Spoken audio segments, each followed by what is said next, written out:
Est-ce que les langues sirupeuses se reposent une fois lents? Est-ce que ton cœur, ton foie et ta rate continueront de s'époumoner? Est-ce que les cadavres du passé sont beaux et toujours enterrés?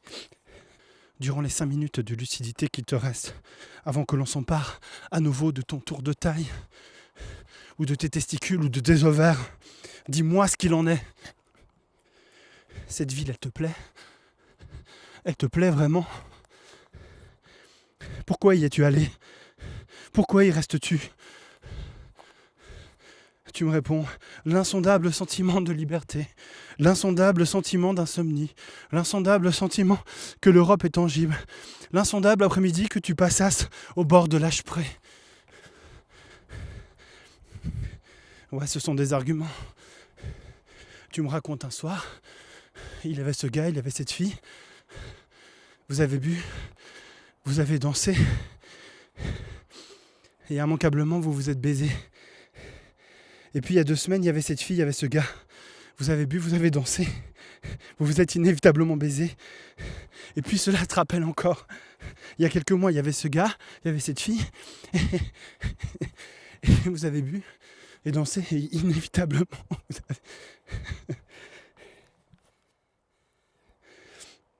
Mais il ne faudrait pas croire. Toi, tu es venu pour la créativité, pour les grands espaces, pour les opportunités, pour la dynamique. D'une ville moyenne, tu préfères être 2e ou 400 millième à Berlin plutôt que première à Bourg-en-Bresse, à Neuchâtel ou Wawrona. Ce que tu préfères, toi, c'est te dépayser. C'est vivre une forme d'intensité. Il te faut communier avec l'esprit du temps.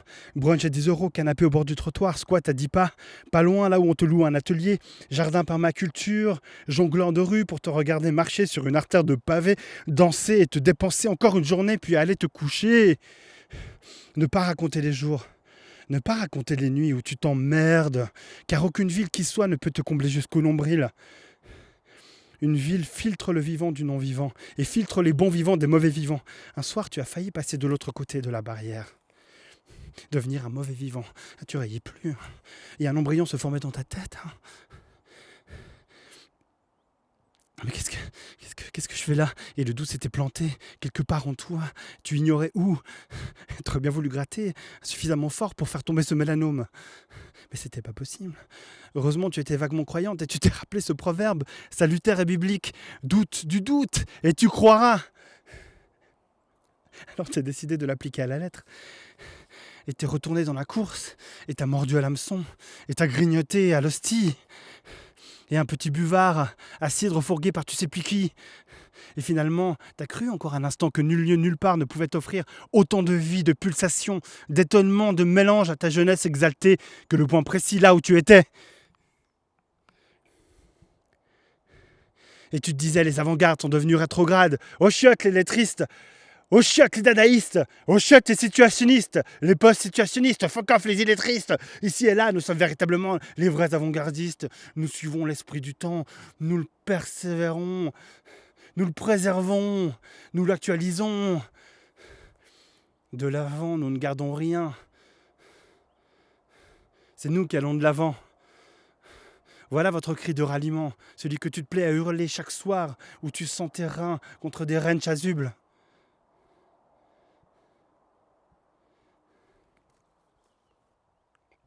Tu sais pas combien de temps tu comptes rester. Tu parles de la crise, tu parles de l'économie, tu veux pas de changement. Toi, tu désires du changement, mais... Et tu dis, je suivrai bien les courants, je suis jeune encore, fluctuant, quelques ans encore avant la préemption bourgeoise, alors... ouais, chaque jour déverse sur la ville ces cargaisons de nouveaux jeunes qui veulent eux aussi tenter leur chance, essayer, qui veulent eux aussi découvrir l'expérience berlinoise, le fichtrement ailleurs, qui veulent communier avec les dents longues et désinvoltes. Certains ne resteront pas longtemps. Ils auront des crampes, ils seront gênés, ils ne voudront pas baiser. Les autres se contenteront d'être seulement de la tribu des 404 millièmes dans la cité. Et puis même, il y a toujours des villes où aller ensuite. On t'a parlé de ci, on t'a parlé de ça, partout. On en a déduit partout des lieux où on en a écrémé la vie. On t'en a parlé en ces termes. Tu verras, de ces ruines, ça reviendra, ça reconstruira, ça refleurira. Et ça érigera bientôt des Nova Berlin dans chaque recoin du monde, comme un bouquet mondain.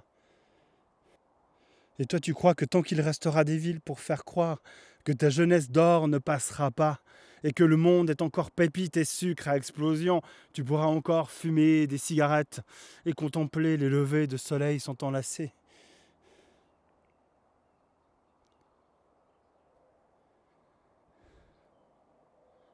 Mais pour le moment, tu n'as pas le droit de faire des projets.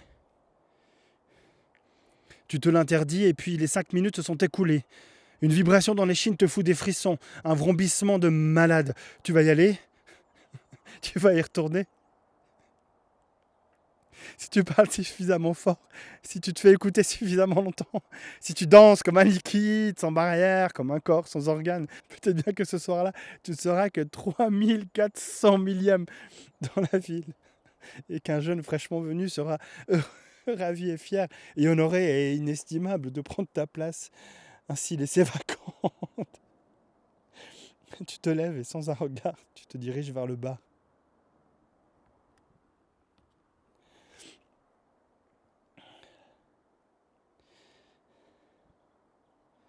Quel était le goût de cette cigarette qui te fit aimer les levées du soleil sur la ville?